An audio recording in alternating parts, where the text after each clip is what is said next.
Muy buenas noches, le damos la bienvenida a todos nuestros oyentes a que esta hora están conectados al programa que está pasando del Instituto de Paz de la Universidad Distrital Francisco José de Caldas y que se transmite por la U 90.4 FM Estéreo. Mi nombre es Sonia Díaz Granados y junto con la investigadora del IPASUD, Cindy Sierra, los saludamos cordialmente en este espacio que se emite los miércoles de 8 a 9 de la noche. Hoy, 17 de abril, Día Mundial de la Lucha Campesina, un día que nos permite reflexionar sobre ese papel tan importante que tienen los campesinos en el mundo, ese papel en la historia de lucha por la tierra en Colombia, con poco reconocimiento, vulnerando sus derechos. Pero dejemos que Cindy Sierra nos hable un poco más sobre el tema de hoy. Cindy, buenas noches. Hola, muy buenas noches a ti, Sonia, a nuestros invitados y por supuesto a nuestra amabilísima audiencia de todas las noches de los miércoles. Hoy, pues sí, bien como lo dijiste, Sonia, vamos a hablar sobre una conmemoración muy especial que se hace al campesinado mundial y por supuesto a sus luchas. Este es un evento que tiene lugar todos los 17 de abril y que recuerda una fatídica fecha, Sonia, que sucedió hace ya 28 años en este mismo día en la que campesinas y campesinos brasileños fueron asesinados en unas tierras y en una serie de manifestaciones alrededor de unas tierras tomadas en el estado de Pará, en Brasil, hecho pues que resuena hoy como una conmemoración en estos ejercicios pues de memoria que se hacen anuales y que nos permite también hacer una revisión de las luchas campesinas en Colombia y pues, ¿por qué no en Latinoamérica? En nuestro país, según el último censo campesino del DANE, más del 80% de la población nacional habita en zonas rurales y muchos de ellos se consideran campesinos y campesinas. Sabemos que el principal problema que enfrenta el campesinado nacional es no tener tierra o tener unas porciones muy pequeñas de tierra, que es pues, su principal medio productivo. Y por supuesto, pues que como bien lo decías, les hace falta reconocimiento jurídico y espacios de participación directa más ampliados. Pero en específico, pues queremos saber por qué luchan, cuánto tiempo llevan haciéndolo y cuáles son los logros principales de estas luchas. Pues estos son algunos de los temas que vamos a tocar esta noche con un par de muy buenos invitados que Sonia nos va a presentar a continuación. Así es, Cindy, contamos con la compañía de José Manuel Alba, ingeniero agrónomo, licenciado en filosofía, magíster en desarrollo rural y doctor en historia. Muy buenas noches, profesor José Manuel. Bienvenido a ¿Qué está pasando? Muy buenas noches a la mesa, muy buenas noches a profesor Jerez, a todos los radioescuchas de la U 90.4 de la Universidad Distrital de Bogotá. Un placer estar con ustedes y muchísimas gracias por la invitación. Y también contamos con la compañía de uno de los principales promotores de la zona de reserva campesina en Colombia, vocero Baluarte Nacional Campesino Juana Julia Guzmán, miembro de Frutos de Paz y gestor del Café Pushkin. Él es César Jerez. César, muy buenas noches y bienvenido a nuestro programa.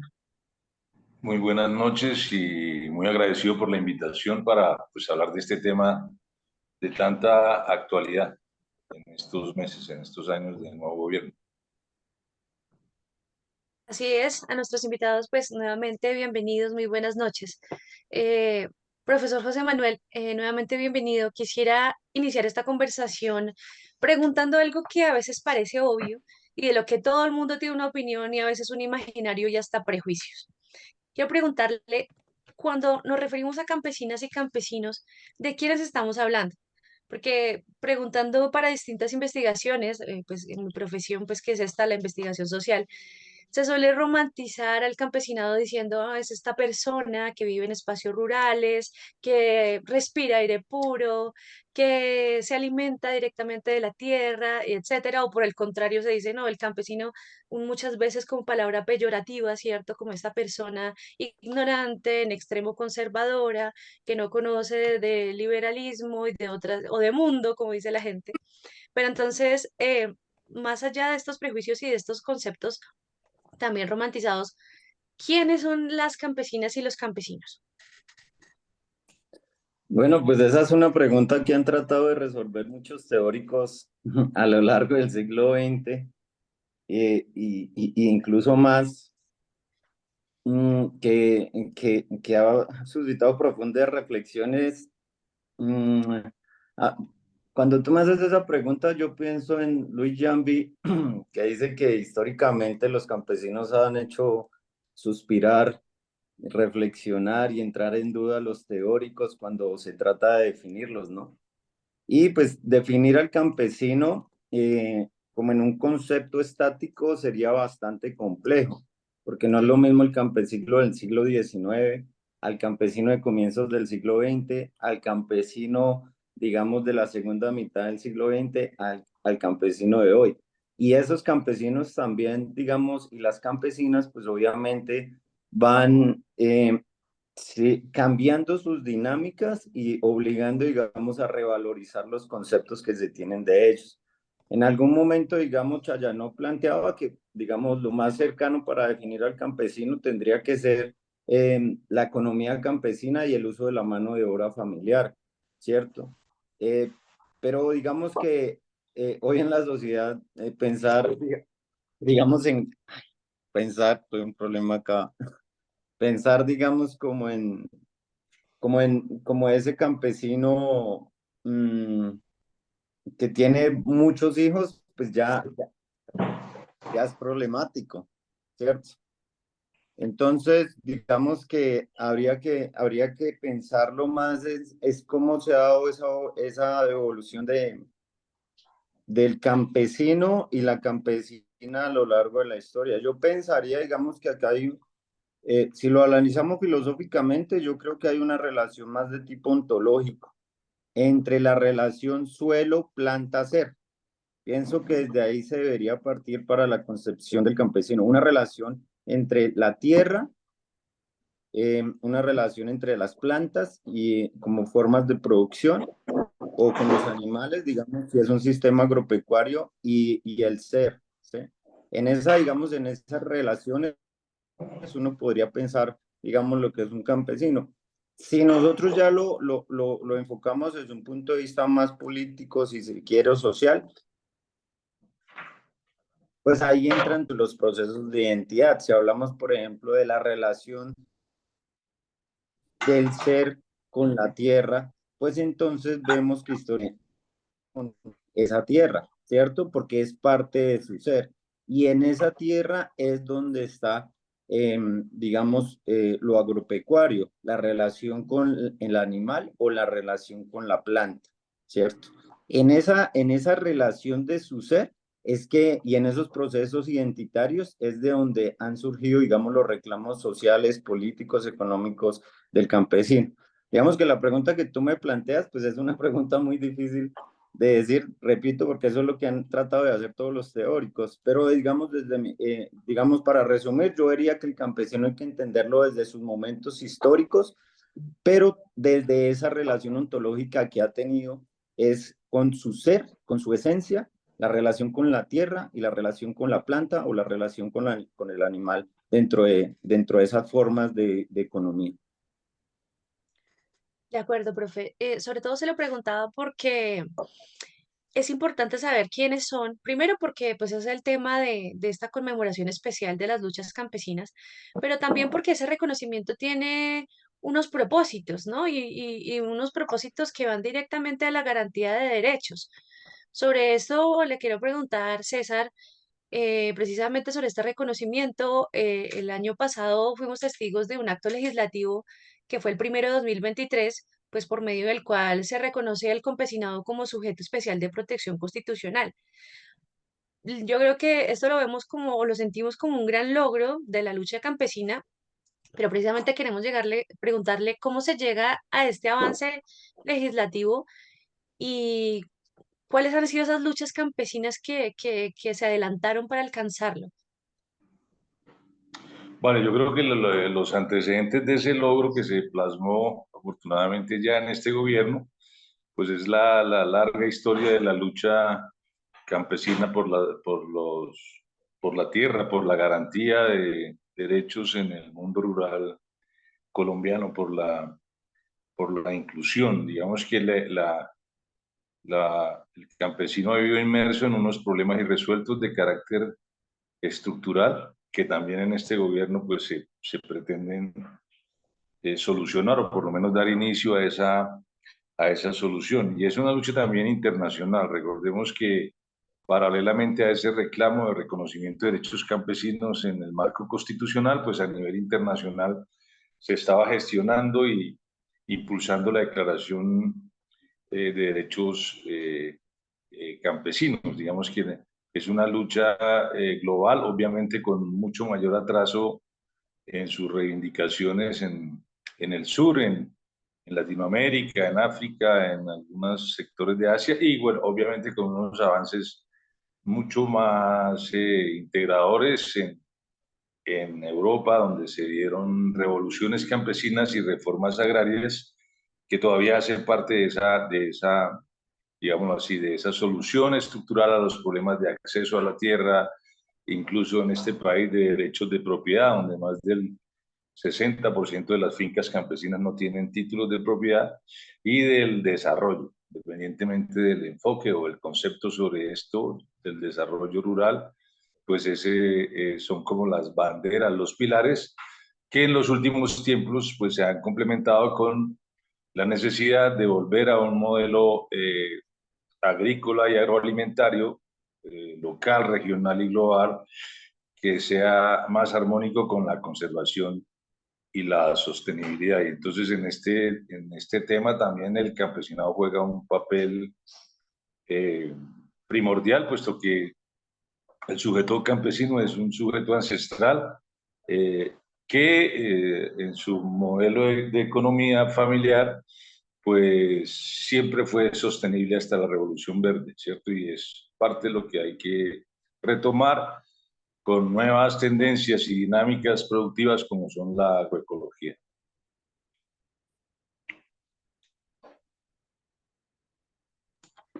César, ¿cómo dirías que se puede hacer efectivo este derecho? Nosotros pues lo vimos el año pasado, eso hizo parte pues de unas luchas constantes que ha tenido el campesinado y otros aliados que tiene este sector de la población. Pero más allá de lo que está escrito en un acto legislativo, ¿cómo hacer efectivo este derecho? Pues yo creo que la forma más, digámoslo así, más clásica de hacerlo efectivo es superando esos retrasos estructurales y es lo que busca precisamente la reforma agraria o lo que se llamó en los acuerdos de paz la reforma rural integral, o sea, garantizando el acceso a la tierra, el derecho a la tierra, los derechos territoriales, los marcos territoriales de gobernanza campesina, con figuras como las zonas de reserva campesina u otras que puedan surgir en el devenir, garantizando obviamente derechos ambientales, el derecho al agua, ¿cierto? Todo eso que implica unas condiciones de vida digna en el mundo rural. Nos hemos encontrado que es difícil. Colombia es un país leguleyo de leyes, ¿cierto? Todo está escrito y todo suele ser interpretado. Y ahora en la misma ejecución de la reforma rural, pues vemos que es difícil garantizar esos derechos, incluso implementar una política que algunos la ven como algo eminentemente fiscal, un fondo de tierras. Comprar tierras para redistribuir, pues se vuelve problemático. Garantizar derechos de propiedad con otro acuerdo que se firmó con las FARC en su momento de los barridos prediales para hacer titulación de predios también avanza de manera muy lenta. Y el tema del desarrollo pues está imbricado en una serie de limitantes que nos hemos puesto nosotros mismos de carácter ambiental, una ley segunda que excluye a los campesinos del derecho a la propiedad con un supuesto ambiental en territorios totalmente intervenidos y ocupados. Somos un país sin soberanía, pero lleno de parques naturales que incluso se han ampliado, ¿cierto? Incluso se plantea crear más. Y somos un país de páramos donde los campesinos han vivido durante generaciones y han incluso eh, hecho de estos escenarios de páramo, escenarios de reivindicación de la lucha campesina, con las ligas campesinas, aquí cerquita a Bogotá, pues tenemos el Sumapaz, donde se dieron esas luchas, y pretender ahora sacarlos de los páramos o limitar su vida y su cultura y su modelo productivo, que entre otras cosas es de muy bajo impacto, pues es totalmente ridículo. Entonces, un país leguleyo lleno de restricciones que hacen a veces prácticamente imposible que los derechos campesinos sean una realidad. Entonces, ajustes institucionales, ajustes normativos son necesarios, pero sobre todo la voluntad política. Ahora nos encontramos con funcionarios ambientales, pues que es totalmente respetable, ¿cierto? Parten de unos supuestos y unos determinismos ambientales, tal vez de su vida y de su historia como activistas defensores del medio ambiente, pero que desafortunadamente conocen poco la realidad de este país, la manera violenta como se ha ocupado, y los campesinos y a los campesinos mismos como sujetos de derechos a los cuales hay que solucionarles el problema para incluirlos de manera definitiva en el desarrollo. Así es, profe. Si nos ponemos a ver, estas luchas del campesinado son unas luchas que nos van a incumbir también a todos, porque el ambiente donde se desarrolla la actividad productiva campesina, pues es también el ambiente de la lucha de las mujeres, porque también vimos un enfoque de género en este acto legislativo. Es una lucha del ambiente también, como bien lo decía César, y es una lucha de la soberanía alimentaria, que a la final pues es una lucha por la vida y es una apuesta que nos incumbe a todas y a todos como personas que comen y que necesitan del alimento a diario. Bueno, pues mi siguiente pregunta tiene que ver con lo que decía César Jerez y es el tema de que estamos en un gobierno de izquierda y pues la mayoría cuando hace ese cambio de derecha a izquierda, estos gobiernos, uno cree izquierda, pues digámoslo así, apoyar mucho más esa gesta del campesinado.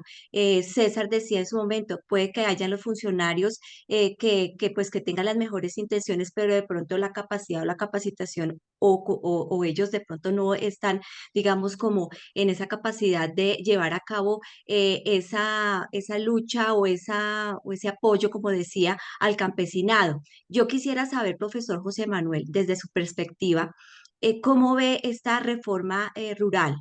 ¿Cómo ve esta sustitución de cultivos ilícitos con este nuevo gobierno?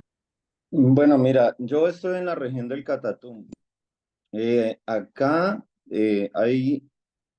hubo bastante expectativa frente a la llegada de un gobierno de izquierda que si bien ha tenido, digamos, avances muy importantes como lo que mencionaba anteriormente César, el reconocimiento pues de los campesinos y las campesinas como sujetos especiales de derecho, unas iniciativas de reforma rural integral, ¿cierto? Unas iniciativas en cuanto a la sustitución. Sin embargo, un poco en la misma línea que estaba marcando César, digamos, la presencia del Estado social de derecho en la región del Catatumbo sigue siendo bastante precaria. Digamos que acá no se ha visto el programa como el PENIS, digamos. En el Catatumbo, en este momento hay cerca de 42.000 hectáreas de coca, ¿sí? Y está ocurriendo un fenómeno frente, digamos, a las dinámicas económicas en la región. Y es que debido, digamos, a la gran oferta que hay del alcaloide, a el descenso del consumo en países como Estados Unidos y o Europa, digamos, por el cambio de los gustos y la llegada del fentanilo pues a este comercio. En el Catatumbo, donde nosotros bajamos, hacemos procesos de extensión, lo que haya es una crisis económica que ha trascendido a una crisis humanitaria, ¿sí? Digamos que un kilo de coca que se estaba vendiendo, un kilo de pasta de coca que se estaba vendiendo en 2.400.000, en este momento, digamos, puede estar en 1.000.000, 1.200.000, donde se pagan es con bonos para ser canjeados en tiendas. Y esto ha llevado a esa crisis económica, una crisis económica profunda. Y lo que ha habido acá son procesos de sustitución que muchos hemos acompañado nosotros, procesos de sustitución voluntaria. No ha habido procesos de sustitución acompañados por el gobierno. En este momento tuvimos una reunión, digamos, con el PENIS seccional norte de Santander y nos dieron, nosotros estamos desfinanciados, el PENIS en este momento no tiene plata, el PENIS está reconvirtiéndose pues a nuevos programas de reconstrucción territorial, pero digamos que no hay un proceso como tal de sustitución. Y reitero, acá ya se pasó de una crisis económica a una crisis humanitaria, o sea, la gente literalmente está aguantando hambre. Nosotros vemos con mucha preocupación eso, y no vemos a la hora, digamos, una presencia del Estado, ¿sí? Entonces, si bien sí hay iniciativas discursivas, si bien, digamos, digamos, por lo menos se ha puesto en la palestra pública y en el debate político los derechos, pues, del campesino y la campesina, si bien esto sí se está dando, la presencia del Estado sigue teniendo una deuda en los territorios como los de la región del Catatumbo.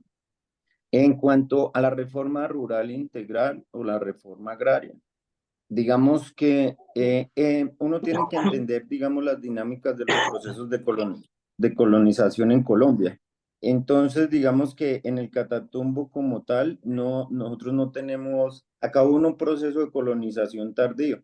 Entonces, acá no se necesita mucho, digamos, una redistribución, sino más bien tiene que ver con una formalización de la tierra, pero esa formalización tiene que ver, digamos, con acceso a vías terciarias, asistencia técnica, etcétera, etcétera. Digamos, el Catatumbo como tal y muchas regiones periféricas no hay una concentración de la tierra. Más, bueno, en el Catatumbo bajo, digamos, con la llegada del paramilitarismo y la llegada de la palma africana, sí uno puede ver latifundio, pero digamos, lo que es el Catatumbo medio y alto, uno no ve ahí un latifundio como tal, ni la necesidad tanto de un reparto de tierra. Lo que necesita el campesino, el Catatumbo, digamos, está más ligado, digamos, a una asistencia técnica, digamos, a vías terciarias, presencia del Estado, presencia de educación, presencia de salud, que va, digamos, acorde con la reforma rural integral. ¿Sí?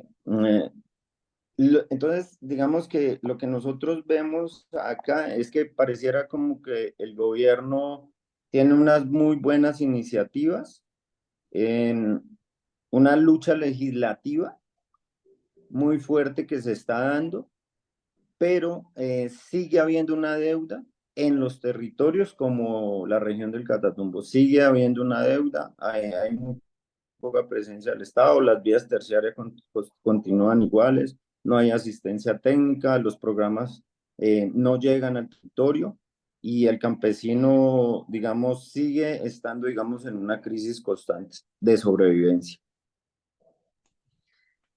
Profe, usted nos está hablando de esta importante región también para la lucha campesina que ha sido el Catatumbo en Colombia, un territorio que, como usted bien decía, históricamente, pues en él han convergido la producción y el procesamiento de la coca, obviamente el conflicto armado con sus diferentes actores. Es un lugar que además es biodiverso, ¿cierto? Que tiene un ambiente relativamente conservado y donde además habitan no solo las familias campesinas de las que hablamos, sino pueblos indígenas. ¿Cómo se da este encuentro, si me lo permite el término, un tanto entrópico entre estos distintos actores y el campesinado? O sea, ¿cómo estas luchas campesinas han encontrado una relación con estos otros actores que puede ser la población indígena, que puede ser otro tipo de productores del campo, no necesariamente campesinos? Bueno, digamos que nosotros también estuvimos acá en un conversatorio con el profe César, nosotros lo invitamos, él también conoce mucho la región del Catatumbo, yo creo que también puede complementar la pregunta. De hecho, digamos, el profesor César estuvo acompañando los inicios de la zona de reserva campesina del Catatumbo, Ujú. pero digamos, un poco en el mismo orden que ya lo mencionaba el profe César, digamos, en el Catatumbo, digamos, hay muchas figuras territoriales también.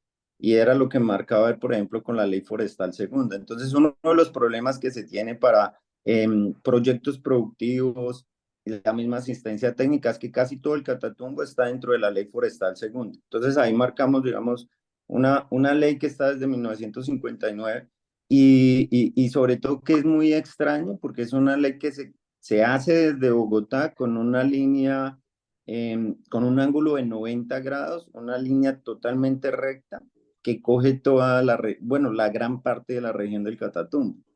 A eso se le suma un parque nacional natural Motilón-Barí y dentro de ese parque está los resguardos indígenas Motilón-Barí y el resguardo indígena Catalaura.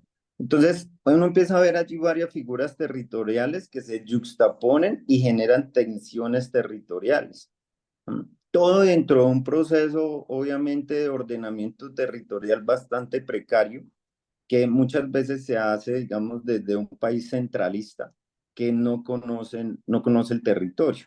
Eso obviamente lleva a tensiones territoriales. Eh, Otra figura territorial que se está tejiendo acá es la zona de reserva campesina, y dentro de esa zona de reserva campesina surgió digamos, una tensión territorial entre indígenas y campesinos y campesinas, como tú lo mencionas, donde los resguardos tenían unas pretensiones de ampliación de los resguardos que se entrecruzaban con la zona de reserva campesina. Desde allá se da una sentencia histórica, que es la sentencia T052. Nosotros estuvimos acompañando alguna parte de esos procesos donde la Corte Constitucional le dice a campesinos e indígenas: ustedes tienen que resolver esto. Esto ya lleva un proceso bastante largo, pero digamos que ya se llegaron a muchos acuerdos, generando, digamos, como una zona, si se quiere, de encuentro, una zona intercultural. Y también tenemos en la zona del Catatumbo Bajo, pues digamos, todo lo que es agroindustria, que también obviamente pues se vino después de la llegada del paramilitarismo y también genera tensiones territoriales.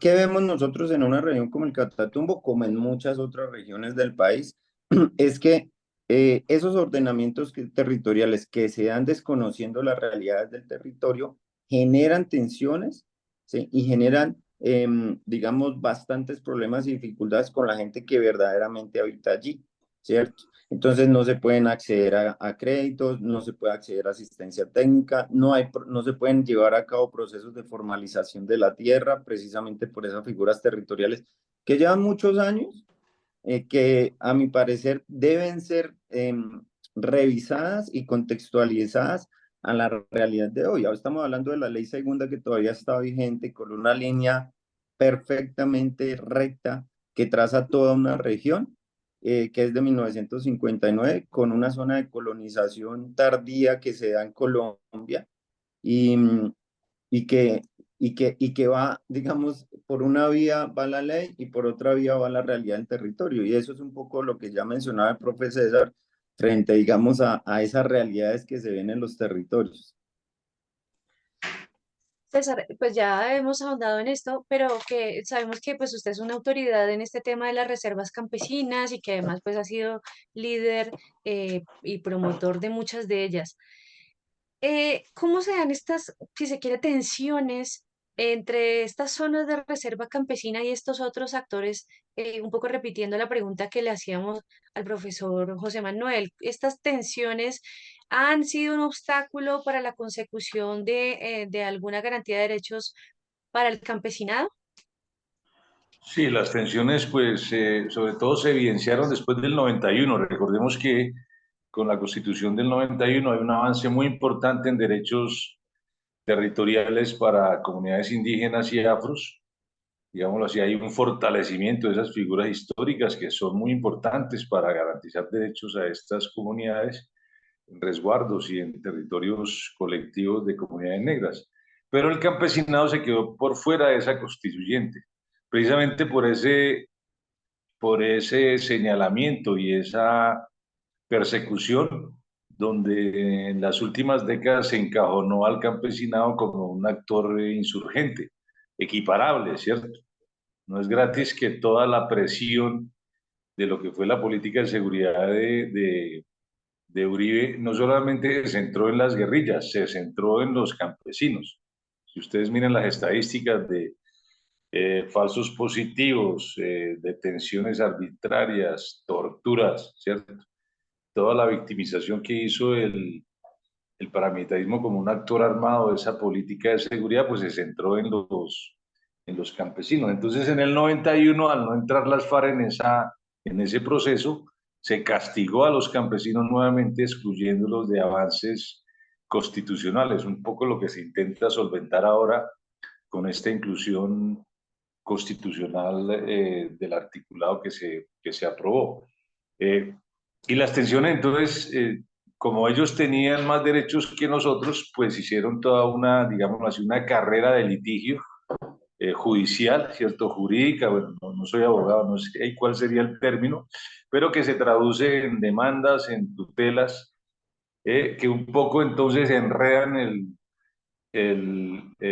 digámoslo así, la concreción de las aspiraciones territoriales de los campesinos. Entonces se mencionaba aquí la sentencia del Catatumbo, que busca solucionar el problema, pero también hay una deriva en los liderazgos indígenas, tengo que decirlo con todo cariño, que es oponerse per se a los derechos territoriales campesinos. Y aquí yo pues responsabilizo a los liderazgos, así como hay liderazgos campesinos sectarios, dogmáticos, ideologizados todavía, eh, que tienen este tipo de actitud, pues los hay también en las comunidades indígenas y en las comunidades afros. Entonces, ha sido imposible concretar un diálogo intercultural porque precisamente la solución está en esos mismos territorios.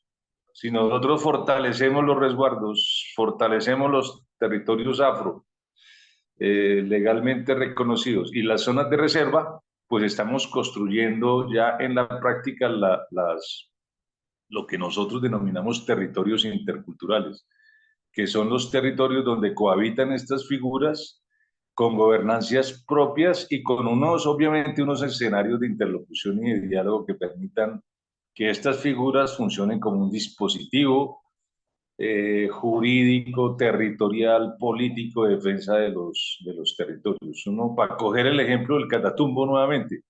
En el Catatumbo, pues, el proyecto que se instauró con el paramilitarismo no solamente fue la agroindustria. Si usted mira quiénes son los dueños de la gran mayoría de la palma aceitera que hay en el Catatumbo y de las eh, plantas refinadoras de aceite, pues usted descubre que son de las familias Murgas y Uribe, ¿cierto? O sea que ese fue un proyecto, el modelo de plantación agroindustrial extractivo es un proyecto que era lo que buscaba el paramilitarismo, pero eso tenía un complemento minero que era el gran proyecto de establecer una gran mina a cielo abierto. Recordemos que el Catatumbo tiene unas 300.000 hectáreas con grandes reservas de carbón, ¿cierto? Incluso los proyectos de infraestructura que ventila el actual gobierno para el Catatumbo, incluso el tren, estaban previstos como la manera de sacar el carbón hacia el río Magdalena, hacia la troncal Caribe, ¿cierto? Como una manera de sacar toda esa cantidad de carbón como lo están haciendo en el Cerrejón y en La Guajira y en el norte del Cesar, de manera masiva, sin una distribución de renta. Entonces, y a la vez se planteaba en esa misma perspectiva del proyecto que nosotros llamamos de paramilitarismo de Estado para el Catatumbo, pues recuperar la explotación petrolera y de gas en el territorio, sobre todo como explotación secundaria y terciaria de esas reservas que todavía están ahí.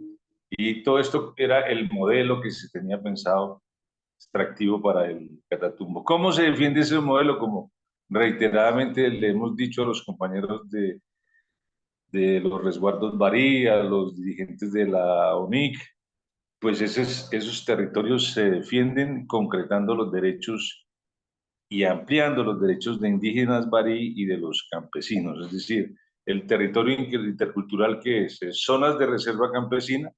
Ahora mismo acabamos de erradicar hace unos meses la solicitud de inicio de trámite para la zona de reserva campesina del Alto Catatumbo, que va a ser en la playa de Belén, Ábrego, Bucaracica, como un complemento a esa otra zona de reserva campesina y que con resguardos ampliados van a fortalecer la presencia de estas comunidades en el territorio. Y creo que es la única salida que nosotros tenemos. Recordemos que en el territorio hay unas soberanías armadas, locales, violentas. Está la guerrilla del ELN, está el resurgimiento de lo que fue las anteriores FARC, que ahora se llama nuevamente FAREP, Estado Mayor Central, ¿cierto? Con mucha control y presencia. Entonces hay una disputa de soberanías. Ellos tienen un modelo armado de soberanía el Estado tiene un modelo que no termina de llegar, como nos decía el profe, y nosotros, pues, ¿cuál tenemos? Pues tenemos el que hemos luchado, que son los resguardos y las zonas de reserva campesina. Sí, muy importante resaltar ese panorama que sigue persistiendo en las regiones, ¿no? Diferentes actores, el Estado, los actores armados, esa amenaza de la minería también, y el campesinado en el medio, o sea, enfrentando estos actores al desarrollo sostenible, a la vida campesina, a su cultura también. Yo quería preguntar, profesor José Manuel, acerca de la importancia de la organización colectiva de los campesinos y si nos pudiera dar ejemplos de lo que han logrado estas organizaciones colectivas en tiempos más recientes.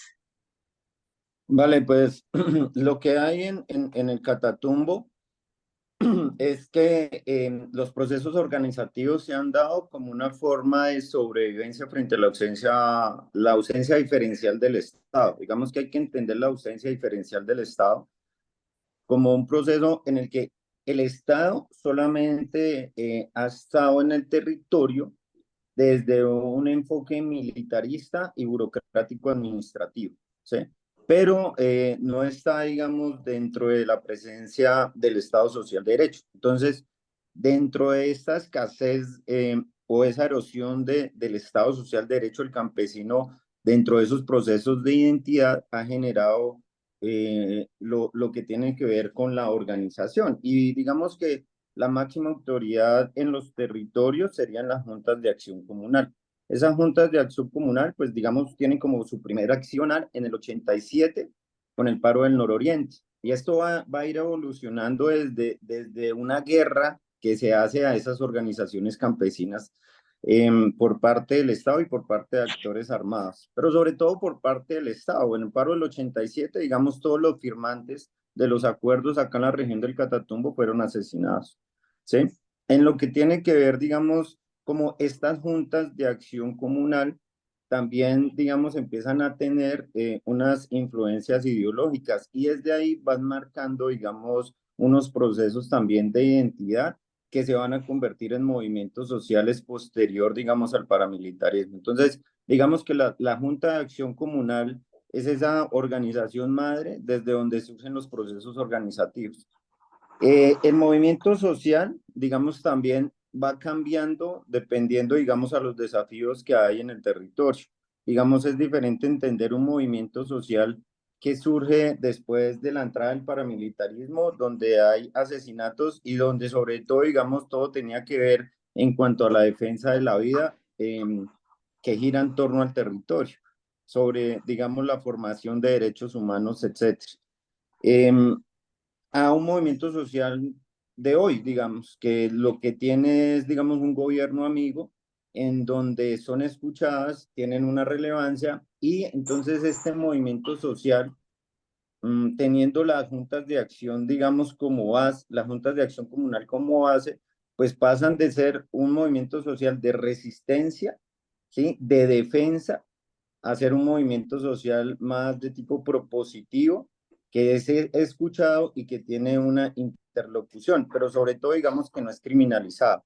Eso sí ha cambiado mucho, digamos, en este gobierno, y es que el movimiento social en los anteriores, con los anteriores mandatarios que teníamos, el movimiento social era criminalizado, perseguido, judicializado, y se veía, digamos, como un anexo a las insurgencias del territorio. El giro que se da hoy con las políticas gubernamentales, como en el gobierno de Petro, es que el movimiento social es reconocido, es escuchado y digamos que se le da una visibilidad propositiva, ¿cierto? Entonces, estos movimientos sociales también han cambiado y la Junta de Acción Comunal también ha cambiado en los territorios.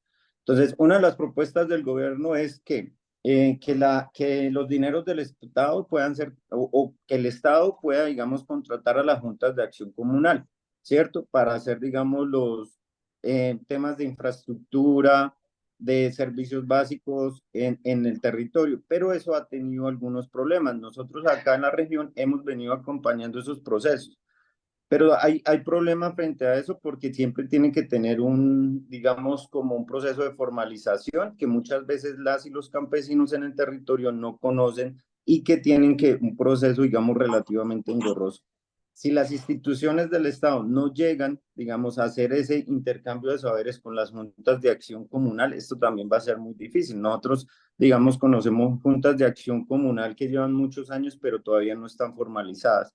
En este momento tienen que sacar el RUC, el registro único, tienen que, para hacer una verdadera injerencia en los planes de desarrollo municipal, ellos tienen que primero formalizarse y después tener un documento como los planes de desarrollo comunitario y poder entregarlos a las alcaldías para que desde los territorios, desde la vereda, digamos, las políticas de los municipios las puedan tener en cuenta para llevar a cabo unos verdaderos planes de desarrollo. Digamos que en el papel esto suena muy interesante, digamos, pero digamos, cuando tú vas al territorio encuentras que como, digamos, todos los limitantes que se tienen al llevar a cabo estos procesos a una realidad. Y reitero, las instituciones todavía no llegan al territorio y pareciera pues que vamos por un camino, digamos, de reconocimiento, un camino de garantías desde lo jurídico, desde lo legal, pero en la realidad, digamos, sigue habiendo esa ausencia diferencial del Estado todavía. Creo que por esto cuando hablamos de luchas y en particular de luchas campesinas, no solo nos referimos a esta lucha directa e incluso armada, ¿cierto? Que también pues ha promovido que se criminalice el movimiento campesino o se señale más bien. También hablamos de participaciones y de luchas directas que se han hecho en política y que lo vemos en la conformación de las zonas de reserva campesina, en este tipo de agremiaciones como las juntas de acción comunal y en estos espacios de participación política que también esperamos se amplíen para las y los campesinos. En este sentido, César, sabemos que como parte del baluarte nacional campesino Juana Julia Guzmán, ustedes tienen presencia en 28 de los 32 departamentos colombianos. Cuéntenos un poco sobre esto. Hemos visto que han tenido unas peticiones también y que han elevado unas peticiones para ampliar estos espacios de participación donde realmente el campesinado pueda tener algún tipo de injerencia, ¿no? Algún tipo de poder de decisión. ¿Cómo ha sido esta lucha particular que es más política y más participativa y cómo han vivido esta experiencia ustedes como asociación? Bueno, la experiencia ha sido un poco, digámoslo así, eh, frustrante ya en lo que se refiere a la implementación. Nosotros desde un comienzo dijimos que la escala de la reforma agraria debería ser una escala municipal que permitiera dinamizar precisamente esa participación para que fueran los solicitantes de tierra, ¿cierto? Los de título y los mismos ofertantes de tierra en cada municipio los que hicieran esa dinámica que finalmente hiciera que fuera más expedita el proceso de reforma agraria. Hay un gran atraso, ¿cierto? Hay porcentajes muy bajos de compra de tierras y de distribución y creo que es una queja nacional. Algunos funcionarios se molestan con la crítica, pero creo que es mejor criticar ahora, ¿cierto? E incluso autocriticarnos y no dejar que pasen otros 2 años con la actual dinámica, lo cual nos llevaría a un fracaso. Entonces, se partió de un presupuesto donde en el Caribe los terratenientes y Fedegan, ¿cierto? Los ganaderos, algunos de los que fueron incluso despojadores de tierras de los campesinos, en el Caribe y en el Magdalena Medio iban a vender las haciendas. Esto fue un grave error, el gobierno creo que está a tiempo de reconocerlo, puesto que el poder de los terratenientes, de los gamonales regionales, ustedes saben, es el poder sobre la tierra. Es desde la tierra donde ejercen su poder político y todas las dinámicas de corrupción que acompañan a ese poder. Y obviamente no las vendieron. ¿Cuáles ofrecieron? Ofrecieron predios ocupados, incluso algunos de ellos fueron comprados. Ofrecieron también predios, como dice ahora Felipe Harman, dentro de las grandes haciendas, territorios que ya no son útiles para la agricultura, ¿cierto? Entonces, él habla de los patios de las haciendas de los grandes terratenientes, lo que están ofreciendo. Y ofrecieron, obviamente, fincas que tienen problemas jurídicos porque fueron fincas despojadas, ¿cierto? Es decir, que ese presupuesto de punto de partida fue totalmente erróneo. Nosotros desde el comienzo propusimos que la escala fuera municipal, que en cada municipio con dinámica organizativa se hiciera el registro de los solicitantes de tierra, de título, las fincas en oferta y que esa escala local permitiera agilizar la ejecución de la reforma agraria. Ojalá, y hemos firmado unos acuerdos recientemente con Felipe Harman, que esto sea así en los 2 años que quedan para que esto no se convierta en una frustración. Este año, la sola Agencia Nacional de Tierras tiene 5.2 billones de pesos para compra de tierras. Ojo, ¿cierto? Entonces, si miramos la ejecución al día de hoy del mes actual, pues posiblemente esa ejecución vamos a ver que es extremadamente baja, lo cual requiere que hay que tomar medidas. Nosotros también desde un comienzo propusimos que fueran los comités de reforma agraria en cada municipio, por eso la importancia de la escala municipal, los interlocutores y los veedores, ¿cierto?, de la transparencia de ese proceso, porque aquí hay muchos intereses, obviamente ya se habla de algunos casos de corrupción en la quita de tierra. Entonces, los escenarios no han sido fáciles. Estos escenarios de acuerdos voluntarios que hemos firmado, sobre todo con la Agencia Nacional de Tierras, afortunadamente, se han reproducido en los territorios con la movilización. Entonces, tenemos el ejemplo reciente de 2 paros en el Catatumbo, el paro cebollero con unos acuerdos importantes por la crisis de la economía de la cebolla y el paro cocalero que se logró mitigar con unos acuerdos de confianza. Precisamente mañana y pasado mañana tenemos en Cúcuta una sesión de la mesa para concretar esos acuerdos de confianza y avanzar en los restantes, donde son los acuerdos de tierras, los acuerdos sobre los proyectos productivos en la región y el modelo de sustitución de los cultivos de coca que se debe implementar. Entonces, desafortunadamente ha tocado así combinar acuerdos de buena voluntad con algunos funcionarios del gobierno y en eso quiero felicitar a Felipe Harman por haberlo hecho. O sea, por primera vez estamos llegando a acuerdos de carácter presupuestal con la agencia después de 2 años y donde no se ha podido, pues mediante la movilización y los paros, para moldear un modelo de ejecución rápida y de llegada a los territorios. Profesor José Manuel, ¿podemos hablar de líderes importantes en pro del campesinado y qué tanta representación hay del campesino en el legislativo, en el Congreso de la República? Bueno, digamos, yo creo que la bancada de izquierda sí ha movido los debates frente al campesino y la reforma, pero digamos, volvemos a lo mismo. Pareciera que el gobierno se ha centrado más en, en el carácter legislativo, en el carácter de reforma, ha centrado todos sus esfuerzos en esto y todavía eso no se materializa en los territorios. Los liderazgos que hay en los territorios, sí, obviamente, pues los campesinos que se agrupan en juntas de acción comunal y en movimientos sociales eh, generan, digamos, esos actores naturales de liderazgo. Esos actores naturales del liderazgo sí están teniendo hoy por hoy, digamos, un relacionamiento por una interlocución y una visibilización con el Estado y con el aparato gubernamental. Son escuchados, ¿cierto? Son recibidos, digamos, desde ese Estado centralista. Eso, digamos, no hay que desconocerlo.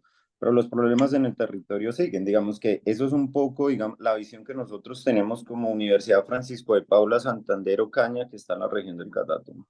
Nosotros lo que vemos es más que los campesinos son recibidos. Y aquí reitero, digamos, hay un giro en cuanto a cómo se ve el liderazgo de los campesinos hoy y cómo se veía antes. Antes había un proceso de estigmatización, criminalización, judicialización y asesinatos selectivos. Hoy eso, digamos, está cambiando sin que se pueda decir que ya no hay asesinatos selectivos. Digamos, Precisamente el día de ayer fue asesinado acá en norte de Santander, en Cúcuta, un comunicador social que denunciaba la corrupción que había en el departamento. Sí. O sea, uno no puede decir que eso ya está arraigado. Sin embargo, sí, por lo menos ya por parte del gobierno no se hacen declaraciones muy fuertes como las que se hacían en otros gobiernos. Les voy a poner un ejemplo, la Guardia Campesina del Catatumbo. La Guardia Campesina del Catatumbo surge después del paro del 2013, el paro cocalero del 2013.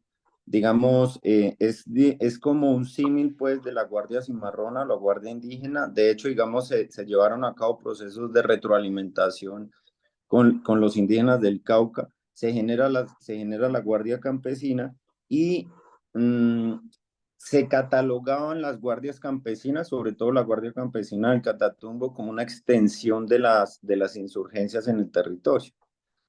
Ya, digamos, esto se está cambiando y hoy ya se reconocen, incluso, digamos, acompañan unos procesos de interlocución en la región. Ya no hay ese proceso de estigmatización. Eso, digamos, hay que reconocerlo en este estado. Esos procesos de liderazgo que están, tienen una interlocución desde lo local a lo departamental a lo nacional. Ahí existe esa interlocución. Son escuchados. Sin embargo, digamos, todavía falta que se haga presencia en los territorios precisamente para resolver las inquietudes y las dudas, los reclamos que se hacen desde lo local. Profe, usted nos hablaba desde su posición también en esta universidad tan importante que es la Francisco de Paula Santander.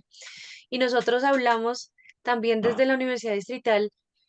Por eso queremos preguntarle cuál es ese papel que ha tenido la academia y en particular pues la universidad pública al interior de las luchas campesinas. Hay una colaboración allí, ha habido investigadores también que se unen a este proceso de luchas, de las distintas luchas que ya mencionamos, o más bien la academia se ha apartado de estos fenómenos sociales. Yo creo que la academia ha estado apartada de las luchas sociales y de las luchas campesinas y los reconocimientos campesinos de campesinos y campesinas. Lo que hay dentro de la universidad, dentro de las universidades, bueno, yo lo pongo así, lo que hay dentro de las universidades son iniciativas casi que individuales de profesoras y profesores, de colectivos de estudiantes que reconocen, digamos, que la academia debe ser orgánica, se debe desalambrar, pues, la academia para llegar a los territorios, para no transferir conocimiento, ¿cierto? No llevar a cabo procesos de transferencia de conocimiento, sino más bien de una construcción de saberes. Eh, pero que esto sea una política académica de las universidades, estamos muy lejos de eso. Tristemente, digamos, hay que decirlo. Acá lo que hay son esfuerzos individuales de profesoras y profesores y de colectivos de estudiantes, reitero. Acá no hay una política académica, o por lo menos yo no he visto una política académica de toda una universidad que como universidad pública se ponga al servicio o al acompañamiento de las campesinas y los campesinos en el territorio, de los indígenas. Son esfuerzos individuales desde procesos de identidad o desde inquietudes investigativas que van hacia los territorios, pero como política académica, digamos que yo considero que estamos muy lejos, pues digamos, haciendo la salvedad pues de algún proceso que tal vez yo no conozca en alguna universidad, pero digamos mi visión es esa. César, en este mismo sentido, has visto que las luchas campesinas, pues lo hemos relatado aquí también en esta conversación, y es que las luchas están acompañadas y tienen una serie de aliados, pero también una serie de enemigos, si se quiere.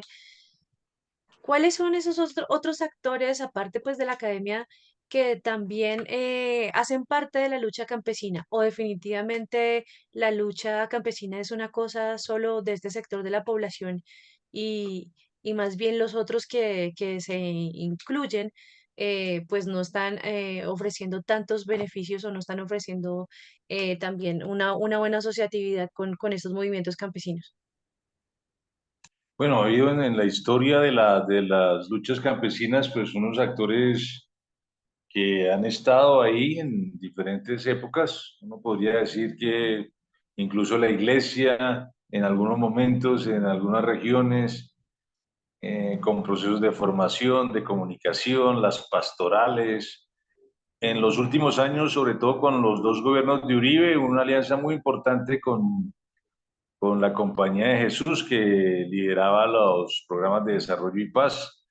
En esos años yo trabajaba y vivía en el Magdalena Medio con la Asociación Campesina del Valle de Río Cimitarra y logramos concretar un modelo de resistencia a ese autoritarismo de lo que fue la seguridad democrática de Uribe, ¿cierto?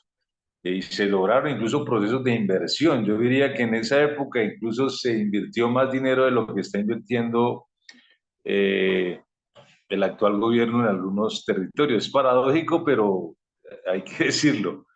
Y entonces, desde el inicio de la, digámoslo así, de la etapa moderna de las luchas campesinas, que uno puede decir que son los años de 1910, 1920, con el surgimiento de los baluartes campesinos, que fueron liderados por Juana Julia Guzmán, algo que muy poca gente conoce, que la fundadora de la etapa moderna de las luchas campesinas fue una mujer que era una mujer samba, o sea, era indígena y afro, que conoció a un actor que fue un actor externo, que es un italiano anarquista, Vicente Adamo, que llegó precisamente desplazado de Europa, perseguido, y que junto a ella forman las primeras organizaciones. La primera organización femenina en Colombia la fundó Juana Julia Guzmán. Las primeras organizaciones de obreros, de trabajadoras que eran excluidas y explotadas, aduciendo deudas a los patronos, incluso en el trabajo doméstico, familiar, ¿cierto? Y de ahí, pues vemos que en adelante surgen una serie de actores que siempre han acompañado a las luchas campesinas, que después vienen las ligas campesinas, después viene todo el proceso que derivó en el surgimiento de la NUC y la mayor etapa de recuperación de tierras en Colombia, después el proceso de las asociaciones campesinas y en la última etapa ya se marcaba un poco más en los actores territoriales. Y ahí siempre hubo, como decía el profe, si bien no hubo desde la academia un trabajo sistemático hacia el campo, pues hubo grupos, hubo personas, hay que decir que en el surgimiento de las zonas de reserva, pues estuvo el profesor Alfredo Molano, estuvo el profe Darío Fajardo, que todavía está con nosotros, está vivo, y que antes de eso hubo una experiencia en el Medio y Bajo Caguán durante el proceso de paz con las FARC, del que se llamó proceso de Casa Verde, donde unos profesores de la Universidad Nacional jugaron un papel importante en documentar y acompañar un primer ejercicio de ordenamiento territorial en ese territorio que garantizara derechos campesinos, pero también derechos de conservación. Y ese es uno de los antecedentes de las zonas de reserva campesina donde participó la academia. Nosotros en diferentes territorios hemos firmado convenios con universidades, creo que con la distrital no tenemos, pero hemos firmado incluso con universidades privadas, hemos desarrollado investigación. Este 26 y 27 de mayo vamos a realizar el tercer encuentro de investigadores, investigaciones en zonas de reserva campesina y territorialidades campesinas. Lo vamos a hacer en el Externado, donde desarrollamos el segundo. El primero creo que lo hicimos en la Javeriana, ya que hemos tenido siempre una relación con actores de la academia que se pueden todavía cualificar mucho más en convenios, en intercambios, digámoslo así, en el campo y la investigación, pero también en el hecho muy concreto y más fácil de que los estudiantes conozcan el campo y conozcan esas realidades como un incentivo a futuro para que se vinculen con nosotros. Bueno, con estas importantes invitaciones, ya podemos cerrar este episodio de qué está pasando. Agradecemos a nuestros dos invitados, al profe José Manuel y a César Jerez, por hacer parte de esta conversación. Ya para cerrar, quisiera recordar que estas luchas campesinas, o más bien reiterar que estas luchas campesinas son luchas de todas y todos. Hace poco leí en una meme en Facebook que decía que necesitamos a un agricultor al menos 3 veces al día, o a una agricultora, pues porque son las veces en las que se supone deberíamos alimentarnos. Parece que seguimos creyendo que la comida sale de la nevera o del supermercado. A veces nos interesa más el abastecimiento de mercados y de plazas, eso cuando tenemos cómo comprar estos alimentos, pero no reparamos pues en el origen de esas papas, de ese arroz, de esas carnes que consumimos a diario. Según el Ministerio de Agricultura, más del 80% de los alimentos que están en las mesas colombianas provienen de producciones campesinas, es decir, de pequeña escala, por lo que me atrevería a remarcar la importancia pues también de reconocer al campesinado nacional como ese repositorio vivo de técnicas productoras de alimentos, pero también de cantas, de conocimientos prácticos y de los que todas y todos pues nos estamos al final sirviéndonos para comer a diario y por qué no para elaborar también nuestro relato de nación y de país y de identidad. Así que las luchas campesinas nos incumben a todas y todos, son reivindicaciones por la vida digna de estos fundamentales productores y garantía de subsistencia para las sociedades, pues en este caso la nuestra. A ustedes, mil gracias por la sintonía, a nuestros invitados, mil gracias por su asistencia, por su compañía, por sus valiosísimas apreciaciones y recomendaciones. Y a ti, Sonia, muchas gracias. Hasta luego y los esperamos el próximo miércoles a la misma hora y por el mismo canal. Un abrazo de paz y que estén muy bien.